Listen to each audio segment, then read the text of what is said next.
우리는 가끔 이렇게 신앙생활을 하다 보면 왜 나만 이라는 생각을 할 때가 있어요. 그리고 왠지 내가 혼자 하고 있다는 느낌이 들 때가 있고, 왜 항상 나만 이래야 되지? 라는 생각을 가질 때가 있습니다. 그러다 보니까 외로움이 느껴지고, 왜 굳이 내가 시간 내서 물질을 들여서 왜 굳이 나만 이래야 되나 라는 생각을 하는 경우들이 있지요. 또 실제 그게 사실일 때도 있습니다. 그런데 우리는 늘 그 자리가 하나님의 인도를 받아야 된다라고 늘 우리가 함께 이야기하는 이유는, 설상 그 자리가 나만 왜 자기 연민스러운 그 독백을 하는 그 자리가 될지라도, 그 자리는 우리에게는 매우 의미 있는 자리가 된다는 걸 늘 우리는 기억하기 원합니다. 왜냐하면 그건 사람 때문이 아니거든요. 그건 하나님과의 관계 때문이거든요. 그리고 누군가는 해야 할 일인데 그 자리에 내가 있는 거예요. 둘이면 좋겠는데 때로는 그 자리가 혼자가 될 수도 있는 거죠. 어때요? 뭐가 문제죠? 물론 그게 내게 버거움이 될 수 있습니다. 힘든 주제가 될 수도 있어요.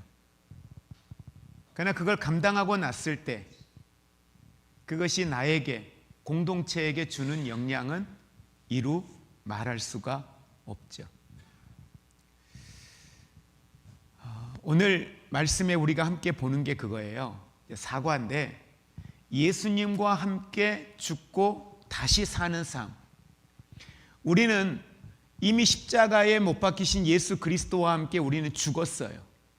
그리고 다시 살아요. 근데 여러분, 이거 잘 기억하셔야 되는 게, 다시 살 때의 그 다시 사는 삶은 내가 사는 게 아니에요. 내 안에 계시는 그리스도예요. 결론 부분의 그 내용입니다. 내가 사는 게 아니라 그리스도가 사는 거예요. 그리스도가 살게 해야 되는 거예요. 그리스도가 일하게 해야 되는 거예요. 우리는 내가 살려고 하니까 죽겠는 거예요. 그러니까 내 의지, 내 힘, 내 지혜, 내 능력, 내 방법 끊임없이 동원하죠. 그러다 누가 건드리면 상처받아. 그리고 무너져. 교회 안에서 예외 아니에요. 똑같아요. 제가 어제 참 이게 내 모습이구나라는 적나라한 제 연약함을 어제 보았어요. 여기 교회 바깥에 공사하면서 소리가 너무 컸어요. 오한마로 막 때리죠. 발로 막 밟죠. 그러니까 소리가 너무 많이 나고, 근데 옆에 분들에게 너무 죄송한 거예요. 근데 이제 옆에 분들에게 너무 죄송한데 바깥에 나갔다 오는 건지 이렇게 세 분이 지나가길래 너무 시끄럽죠. 죄송해요. 그랬거든요. 그런데 한 분이 뭐라고 이야기를 하냐면, 죄송할 짓을 왜 하냐는 식이었어요. 알면서 왜 토요일 날 일하냐는 거예요. 토요일 날 왜 시끄럽게 하냐는 거예요. 근데 그래요. 죄송합니다. 이제 이래야 맞는 거잖아요. 근데 순간 제 안에 뭐지 이게? 제가 민망할 만큼 제 안에 순간 제가 화가 올라왔어요. 다행인 건 그분들이 그러고 그냥 쳐다보고 들어가셨어요. 다른 분들은 이제 열심히 막 소리 나고 그러니까 그분들이 하는 얘기도 못 들었죠. 근데 순간 아마 다른 분이, 우리 전현수 집사님 같이 옆에서 하고 있었는데, 전현수 집사님이 그런 상황이어서 아마 화를 냈으면 제가 그러지 마시라고 옆에서 그랬겠죠. 근데 제가 딱 그 상황이 되고 나니까 이게 뭐지? 내가 제 안에 너무 불편한 거예요. 제가 가지고 있는 그 마음이 불편한 거예요. 그러니까 순간 대립하고 있는 제 감정을 보는 거예요. 내가 사는 건 내가 아니고 내 안에 있는 십자가의 예수 그리스도인데 옛사람이 죽고 새사람이 사는 삶. 근데 정말 내 안에는 옛사람이 정말 죽었나?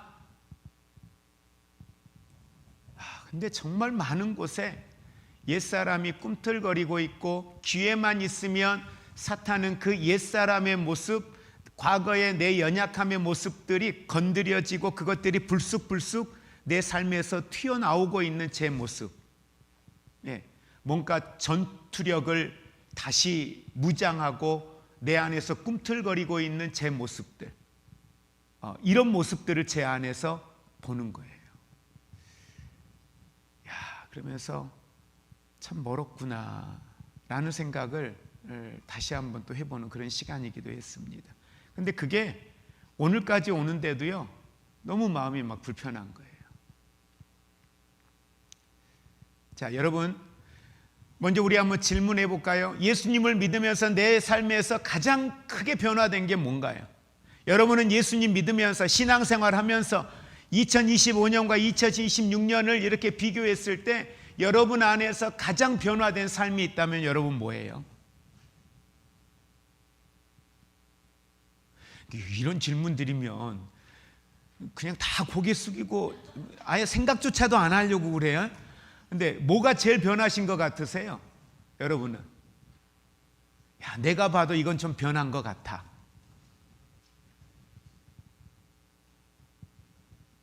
이게 대답을 안 하면 이렇게 삥 돌다가 꼭 몇몇 분한테만 가잖아요. 그분들은 무슨 죄냐고. 이게 오후 예배 때 정말 오기 싫을 것 같아요. 그렇죠, 유정옥 권사님? 그 어떻게 제가 믿을 수 있는 건 권사님밖에 없는데. 그래도 제가 이렇게 질문해도 상처 제일 안 받을 것 같은 분이 권사님인데. 권사님 어떠세요? 예수 믿으면서 신앙생활하면서 뭐가 제일 변한 것 같으세요?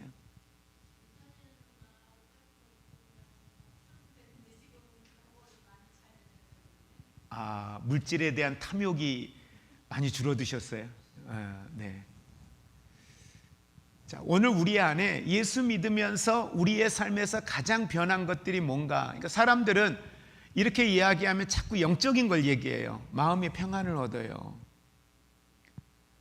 어떤 축복에 대한 개념들을 이야기해요.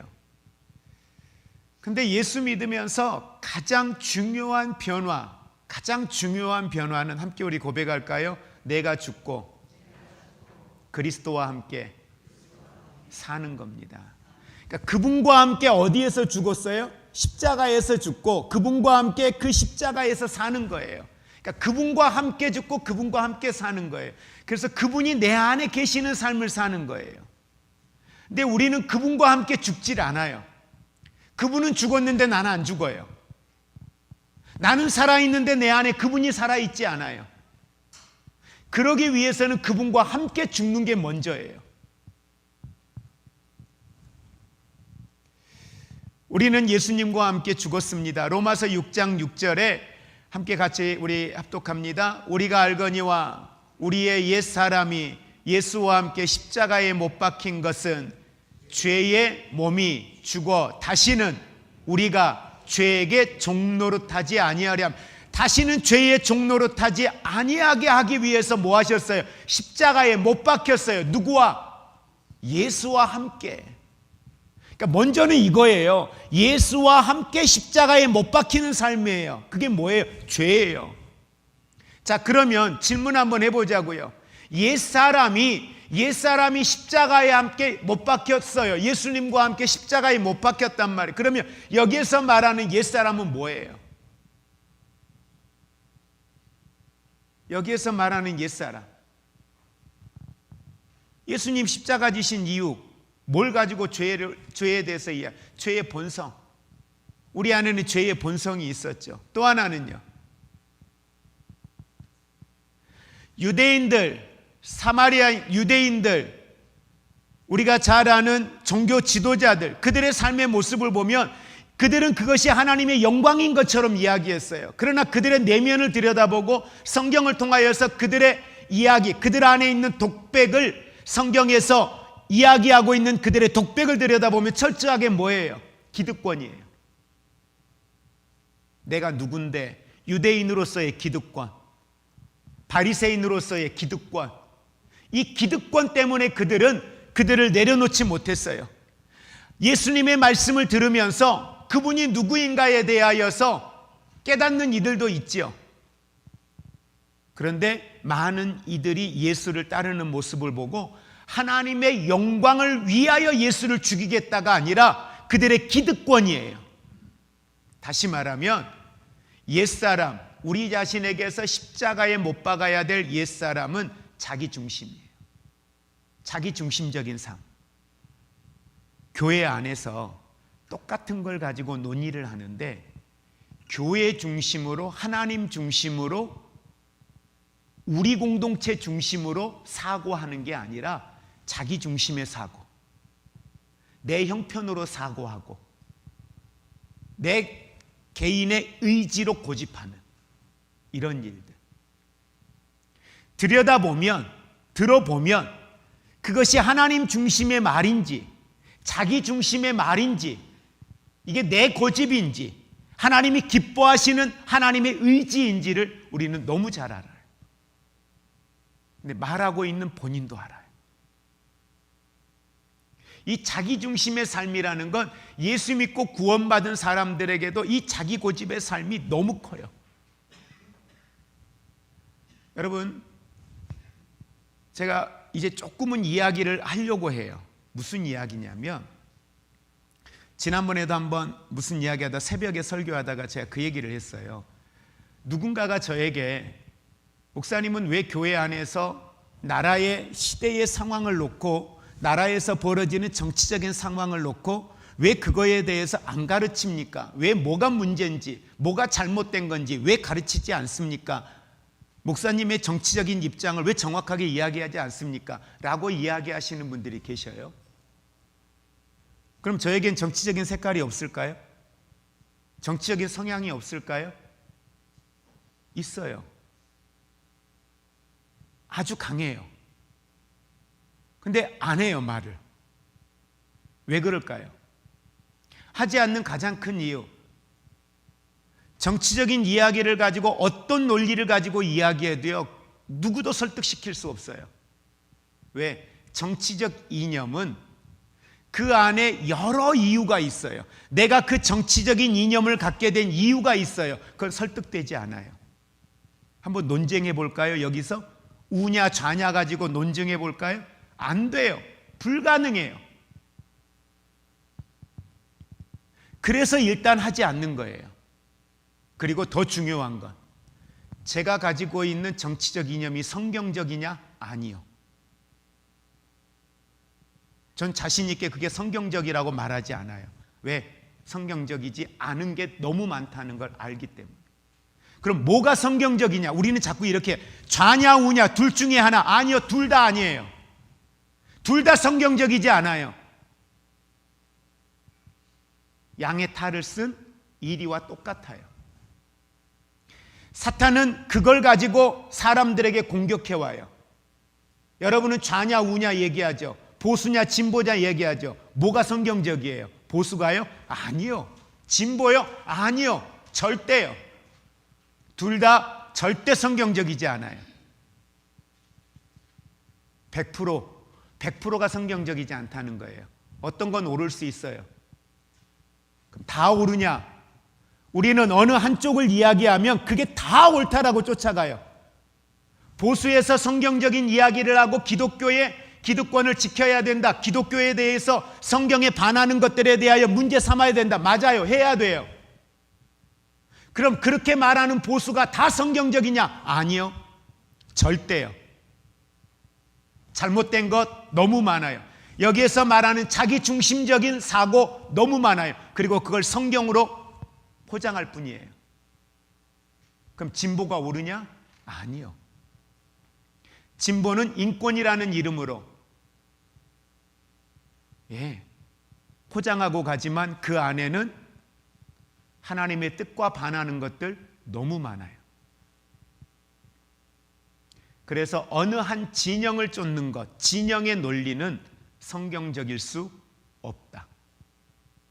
제가 여러분에게 국가에서 일어나는 일들을 가지고 저의 입장을 가지고 정치적인 걸 이야기하라고 한다면 저는 얘기 못해요.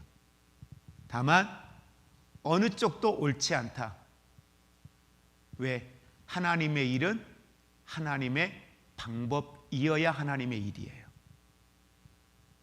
하나님의 일이라고 하는데 일하는 방식은 자기중심이에요. 예배 시간의 설교는 말씀이어야 돼요. 말씀이 아닌 정치 얘기가 설교가 될 수 없어요. 그건 강연이에요. 그걸 어떻게 설교라고 말합니까? 누군가를 판단하고 정죄하는데 그걸 어떻게 설교라고 말합니까? 아니요, 그건 설교가 될 수 없어요. 악하잖아요. 그럼 성경은 악한 자는 다 판단하고 정죄하고 악한 자는 다 지옥불로 떨어지라고 저주해야 됩니까? 그럼 전도 어떻게 할 거예요? 예수 믿는 사람 잡으러 다니는 그 열심당원 사울은 사울로 죽어야죠. 어떻게 바울로 살아요? 말도 안 되는 겁니다, 그건. 이걸 가지고 진보냐 보수냐의 진영을 가지고 여러분 정치 얘기할 겁니까? 하지 마세요. 어느 것 하나가 옳다고 이야기하지 말라는 거예요.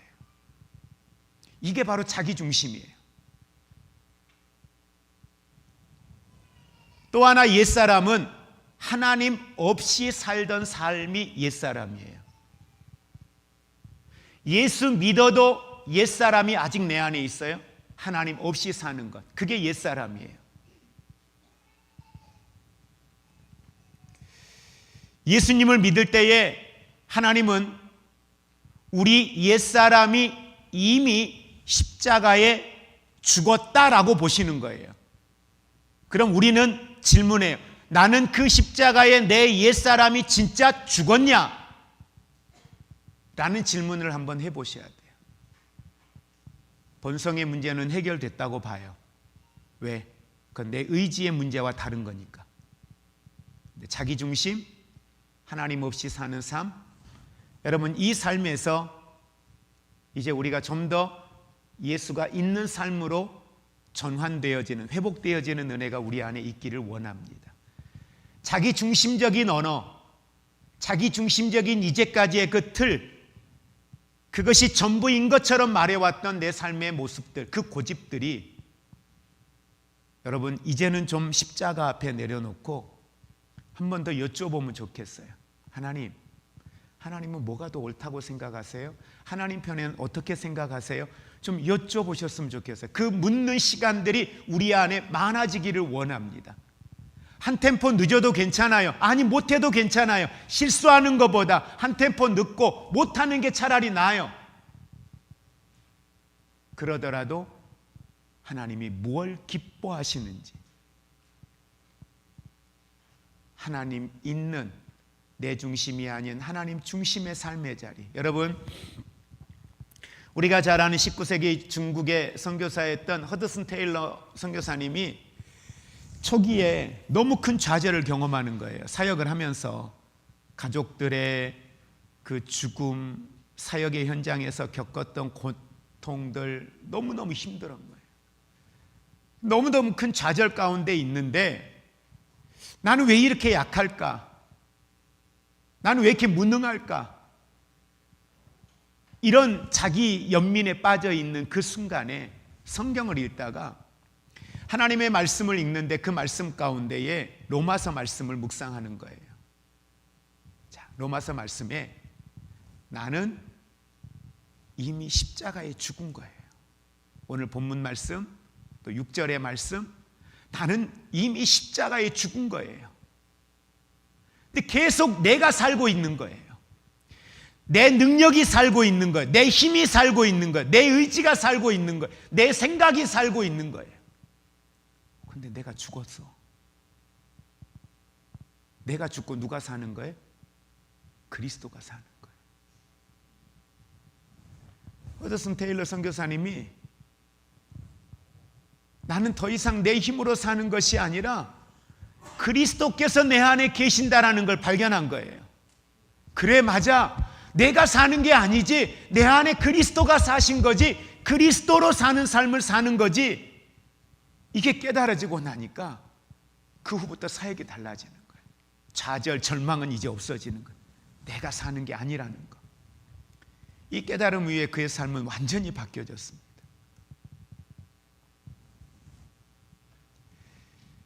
우리 오늘 본문 다시 한번 우리 같이 합독할까요? 4절입니다.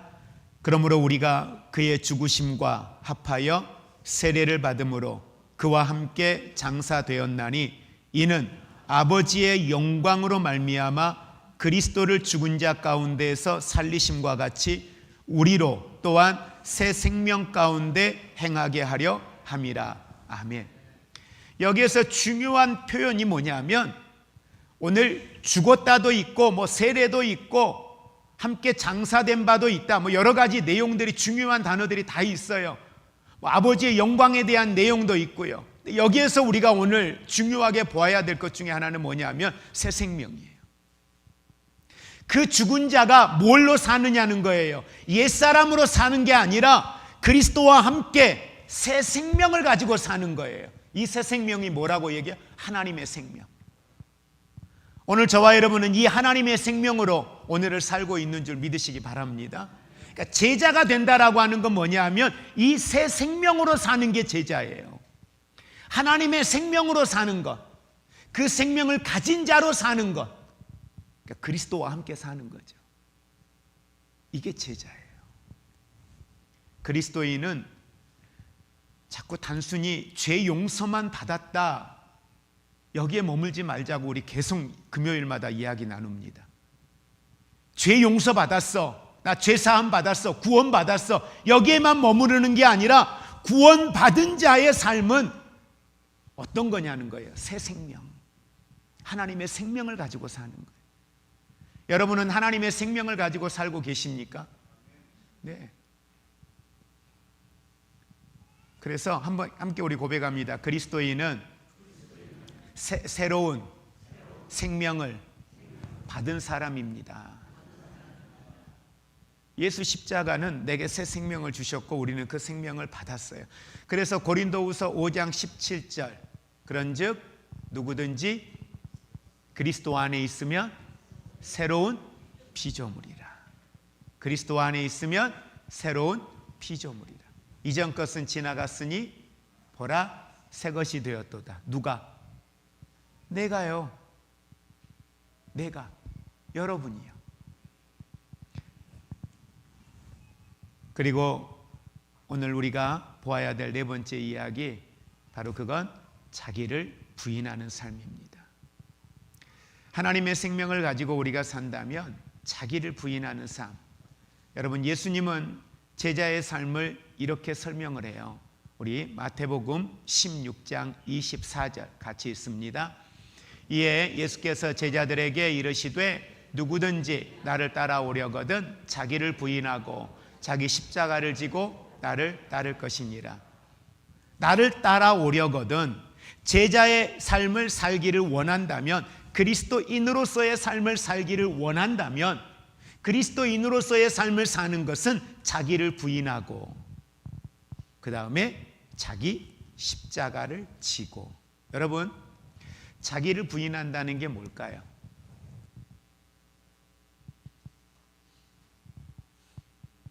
네? 자기 부인이 뭐예요? 저를 보실 게 아니라 여러분 교재에 잘 나와 있어요. 네.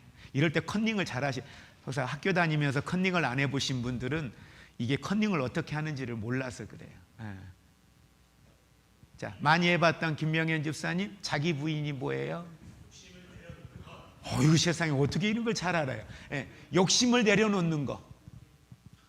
여러분, 자기 부인은, 이 욕심은 누구 욕심이에요? 내 욕심. 근데 우리는 가끔 이 욕심에 이런 이야기할 때가 있어요. 이것도 욕심이에요? 너무 당연한 거 아니에요, 이거? 모든 사람이 기본적으로 추구하는 욕망 아니에요? 이게 어떻게 욕심이 돼요? 자녀를 위한 이게 어떻게 욕심이 돼요? 우리 가정을 위해서 이게 어떻게 욕심이 돼요? 너무 당연한 것, 가장 기본적인 거 아니에요? 이것까지도 욕심이라고 하면 어떡해요? 예? 그런데 그것까지도 말씀과 충돌이 된다면, 그것까지도 하나님의 영광을 가리울 수 있다면, 그것까지도 나만을 위한 길이 된다면 여러분 그것이 욕심이 될 수 있다는 걸 인정하셔야 돼요. 하나님의 일은 자기 부인 없이, 다시 말하면 자기 손해 없이 이루어지지 않을 때가 너무 많아요. 내가 손해보지 않고 그 일을 이루려고 할 때 그 일은 막혀요. 더 이상 진전이 되지 않아요. 자기 희생이 있을 때, 자기 손해가 있을 때 그 일은 이루어지더라고요. 그리고 그 일이 진행되어져요. 그래서 여러분, 하나님의 일은 저울로 재면 안 되는 것 같아요. 하나님의 일은 계산기 두드리시면 안 돼요. 저울 재는 것도 안 되더라고요. 그래서 우리가 이 성령의 감동을 가지고 산다는 게 얼마나 중요한 건지, 저는 우리에게 이 성령의 감동이 없어서 고민이 되었으면 좋겠어요. 성령의 감동이 없어서 고민이 되고, 성령의 감동이 많아서 행복의 비명을 지를 수 있는 그런 우리의 삶의 자리가 되었으면 좋겠습니다. 그리고 자기 부인은 뭐예요? 자기 뜻보다 하나님의 뜻을 따르는 거예요. 자기 부인은 내 생각은 이래요. 그러나 하나님의 생각이 아니면, 하나님이 그걸 원하지 않으면 내려놓는 거예요. 포기하는 거예요. 누가 봐도 가야 돼요. 누가 봐도 선택해도 돼요. 누구처럼요? 다윗처럼 사울 죽여야죠. 누가 봐도 그게 하나님 뜻처럼 보여요. 그러나 하나님의 질서, 하나님의 생각은 우리의 생각과 달라요. 그래서 여러분 잘 분별해야 됩니다. 우리 생각이 하나님의 생각과 달라요. 왜? 보는 관점이 다르니까, 추구하는 게 다르니까. 우리는 내 행복이고 우리 행복이에요. 그러나 하나님은 하나님의 나라의 확장이에요. 나보다는 공동체를, 하나님의 영광을, 한 영혼의 생명을 살리는 일에 하나님의 시선은, 하나님의 관심은 훨씬 더 크기 때문에 내 생각이 하나님의 생각과 다를 수밖에 없어요. 그래서 우리는 우리의 뜻보다 하나님의 뜻을 따르는 게 자기 부인하는 삶이에요. 그리고 같은 맥락에서 자기 중심에서 하나님 중심으로 사는 것, 자기 중심에서 하나님 중심으로 사는 것, 그것이 자기를 부인하는 거예요.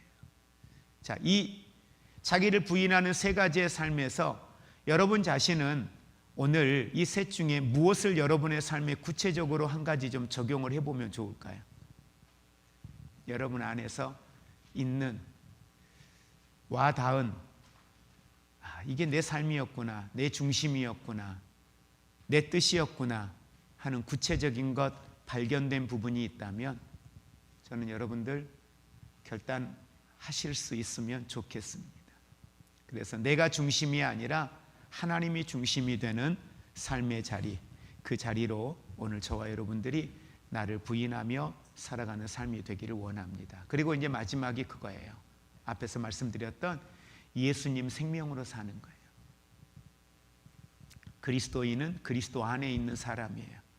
우리 안에는 그리스도가 계신다고 늘 이야기합니다. 갈라디아서 2장 20절, 우리가 너무 잘 아는 말씀이죠. 같이 우리 합독합니다. 내가 그리스도와 함께 십자가에 못 박혔나니 그런즉 이제는 내가 사는 것이 아니요 내 안에 그리스도께서 사시는 것이라. 아멘. 여러분 안에 그리스도가 살고 계십니까?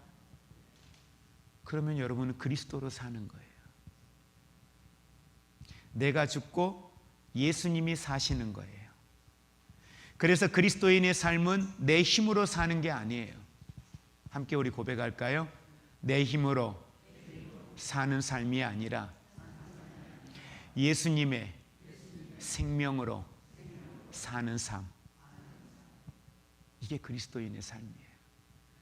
우리 아까 김명현 집사님이 찬양 인도하면서 했던 이야기, 여러분 이게 일상의 이야기죠. 우리도 생활 속에서 때로는 교회에서 청소하다, 식사 준비하다, 봉사하다 흔히 경험할 수 있는 일들이에요.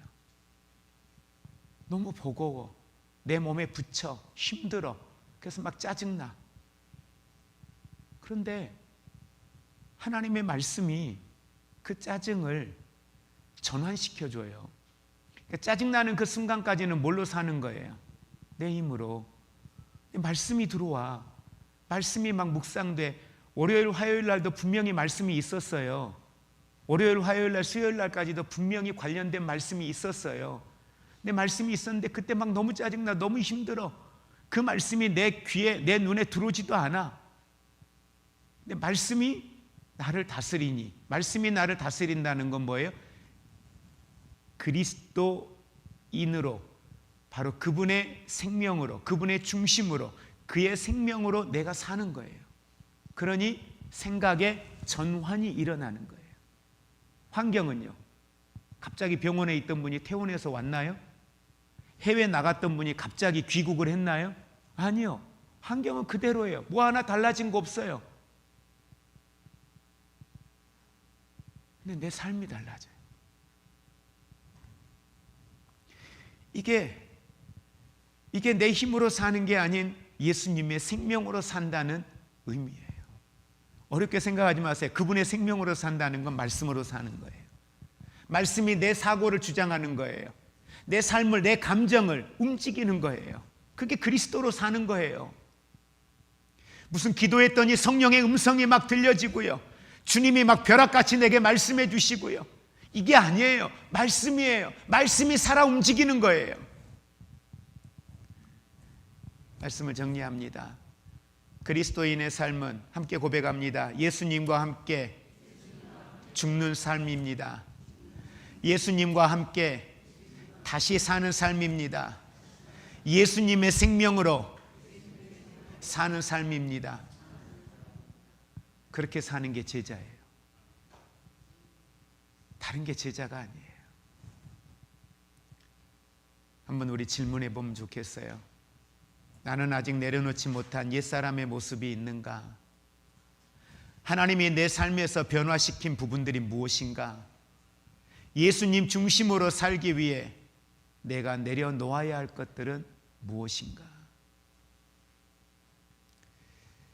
묵장 예배에서 여러분들 이걸 여러분들이 좀 또 나눌 수 있다면 나누셨으면 좋겠고, 여러분의 삶에 구체적으로 적용점들을 기록해 보시면서 말씀을 통해 찾아가는 하나님의 은혜가 있기를 원합니다. 이 시간 함께 우리 같이 기도하겠습니다. 오늘 우리가 루디아 여전도의 헌신 예배로 드리고 있습니다. 루디아 여전도 회원들의 연배를 이렇게 보면 자식들 다 키우고 이제 어찌 보면 좀 편안한 삶을 살아야 할 연령대에 계십니다. 그런데 자녀들을 키울 때보다 더 큰 버거운 짐을 안고 살아요. 많은 분들이. 그게 뭐예요? 아들 자식, 딸 자식 키우는 거, 손주들 키우는 거, 모든 시간이 거기에 맞춰져 있어요. 모든 시간이 거기에 맞춰져서 움직여요. 그러다 보니 어느 순간 하나님 중심이 아니라 다른 것들이 내 삶의 중심이 되어 있는 우리의 모습을 발견할 때가 너무 많아요.